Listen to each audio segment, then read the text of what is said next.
Good morning, student of class 8th. Welcome back to English reader class. Today I will teach you chapter 16 and your chapter name is The Road Not Taken.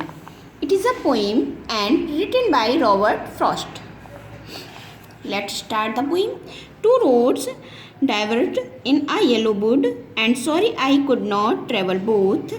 And we one travel long I stood. I looked down one as far as I could to where it went it the under with. ये जो poem है ये Robert Frost ने लिखी है। ये आपकी poem double meaning में है। जो हमारे टू रोड्स हैं ये हमारे टू डिसीजन हमारी लाइफ से लिए गए हैं। जैसे कि हम कभी भी अपने कभी कोई कार्य होता है हाँ या ना, जैसे हमें कोई लाइफ में दो डिसीजन हो और उसमें से कोई एक चुनना हो तो उसकी तुलना यहाँ पर रोड से की गई है। तो कभी कहता है कि यहाँ पर दो रोड हैं। Yellow woods means season, yellow को यहाँ से सीजन से लिया गया है, और फॉरेस्ट वुड्स मीन्स फॉरेस्ट। तो यहाँ पर ये दो रोड हैं या फिर मेरी लाइफ में दो डिसीजन हैं और मैं दोनों पर नहीं चल सकता हूँ, क्योंकि मैं कोई भी इंसान दोनों रोड पे एक साथ नहीं चल सकता है या दोनों डिसीजन पे एक साथ नहीं चल सकता है। इसलिए वो कहता है मैं सिर्फ एक रोड पर ही चलूँगा या फिर एक ही डिसीजन लूँगा। कुछ देर वहाँ खड़ा होता है, कुछ देर खड़ा होगा, सोचेगा समझेगा, तब जाके अपना कदम उठाएगा। And look down one as far as I could to where it went, और मैंने वहाँ तक उन रोडों को देखा जहाँ तक इसका वेंट मीन्स मोड़, जहाँ तक इसका मोड़ था। अगर अब कोई रोड जिसका जैसे मोड़ आ जाए, मान लो ये आपका रोड है और यहाँ पर मोड़ है, आप यहाँ पर खड़े हैं तो आप यहीं तक तो देख सकेंगे। ज़रूरी थोड़ी नहीं कि यहाँ पर आपकी नज़र ऐसे घूम जाएगी, ऐसा नहीं होता है। तो जहाँ तक उसका मोड़ है या फिर जहाँ तक मुझे उसके बारे में जो भी मेरा डिसीजन है, जहाँ तक मुझे उसके बारे में पता पड़ेगा मैं वहाँ तक सोचूंगा। हो सकता है आगे चल के जो भी मेरी लाइफ का डिसीजन हो उसमें मुझे सुख भी मिले और दुख भी मिले, वो सिर्फ मेरा जो भी होगा वो मुझे ही झेलना पड़ेगा। तो सेम इसकी तुलना की गई है रोड से। नेक्स्ट है आपका then took the other as just as fair and having perhaps the better claim because it was grassy and wanted wear. तो though as for that passing there had brown them really about the same. मतलब अब कभी क्या कह रहा है, जैसे आपने कभी सुना होगा एक कॉमन सा वर्ड, जैसे कोई भी कार्य होता है तो सारे लोग करते चले जाते हैं, जैसे कि जिसे हम अपनी लोकल लैंग्वेज में बोलते हैं भेड़ चाल के जैसे चलना।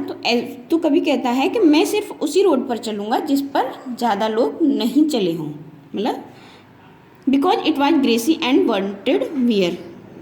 कोई रास्ता है, अगर कोई जैसे मान लो ये दो रास्ते हैं, ठीक है, 1 और 2, यहाँ पर आप खड़े हैं, ये तो मान लो इन रोड पे घास वगैरह भी होती है, ठीक है। तो जिस रोड से हम ज़्यादा चलेंगे उसकी जो घास या मिट्टी जो भी कुछ होगा वो दब जाएगी, और जिस पर ज़्यादा नहीं चलेंगे वो नहीं दबेगी। तो उससे अनुमान लगा लेते हैं कि इस कौन से रोड पर ज़्यादा चला गया है। तो इसका मतलब ये है कि कोई भी हमारी लाइफ में डिसीजन है तो लगा के सब लोग एक ही काम को कर रहे हैं, तो हम उस काम को ना करके वो दूसरा काम जिसे लोग करने से डर रहे हैं। तो कभी कहता है मैं वही काम करूँगा जिसको लोग करने से डर रहे हैं, या फिर जिस लोग अपनी लाइफ में ज़्यादा डिफ़िकल्टीज नहीं लेना चाहते हैं मैं उस कार्य को करूँगा। नेक्स्ट है and both that morning equally lay in leaves no step had trodden back oh I kept the first for another day yet knowing how way leads on the way I doubt if I should ever come back। अब कभी कहता है कि जैसे कि मैंने कोई भी एक डिसीजन ले लिया या मैं किसी एक रास्ते पर चला गया, तो फिर मैं एक रास्ते पर जाऊंगा, जो मोड़ आएगा उस पर मुड़ूंगा, फिर जो मोड़ आएगा उस पर मुड़ूंगा, फिर जो मोड़ आएगा उस पर मुड़ूंगा। तो सेम हमारी लाइफ का भी होता है कि जैसे हमने कोई एक डिसीजन ले लिया, फिर उसमें जो भी हमारी डिफ़िकल्टीज आती हैं हम उसको फॉलो करेंगे, उस पर आगे बढ़ेंगे, उसके बारे में सोचेंगे, संघर्ष करेंगे और लाइफ में आगे बढ़ेंगे।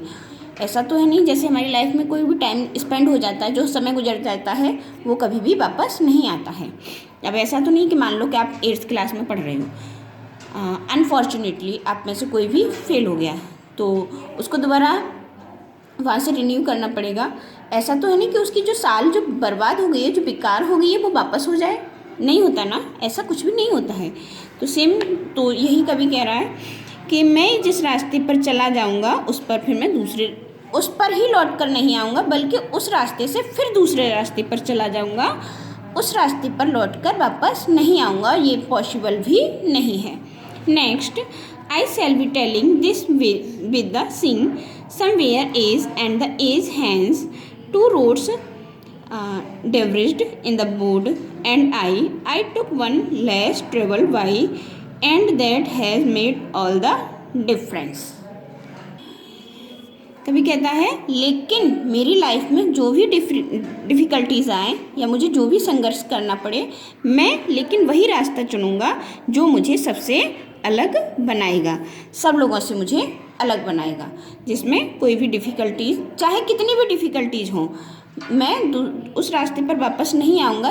मैं उस रास्ते पर वापस आ भी नहीं सकता हूँ। जहाँ पर मैं जिस पॉइंट पर आज मैं खड़ा हूँ उस रास्ते पर मैं वापस नहीं आ पाऊँगा, लेकिन फिर भी मैं रास्ता वही चुनूँगा जिस पर कम लोग चले हों। Next, it is the moral of this poem, nature has uncountable mysteries. प्रकृति के पास हमें सिखाने के लिए ऐसे भी अनगिनत चीज़ें हैं जिनसे हम सीख सकते हैं या जिनसे हम सीख लेकर लाइफ में आगे बढ़ सकते हैं। I hope you will be understand this poem. Read this poem को carefully and learn all question answer. Thank you.